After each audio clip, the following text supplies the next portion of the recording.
Well, firstly, the Americans did not study the history of Afghanistan. You know, there is a saying that those who do not learn from history are condemned to repeat it again. So anyone who understood the history of Afghanistan would never have done what the Americans did. And I was the one who from day one kept saying that the Americans would militarily, they will not succeed in Afghanistan. First of all, they were never clear on what they were trying to achieve in Afghanistan. Was it nation building? Was it democracy? Was it liberating the Afghan women? They had no clear aims.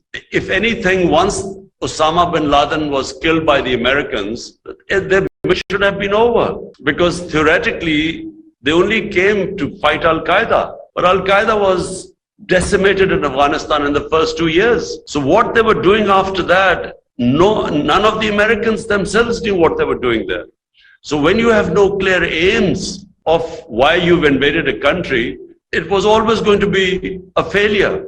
And secondly, they don't understand the Afghan character. The people of Afghanistan do not accept foreigners in their country ruling them. They do not accept control from outside. They are one of the most independent-minded people. So anyone who thinks who can control the people of Afghanistan or occupy them, they haven't read their history. So I used to keep saying throughout 20 years that there was not going to be a military solution because I know the history of Afghanistan. My ancestors came to India from Afghanistan. So, and I had read the history.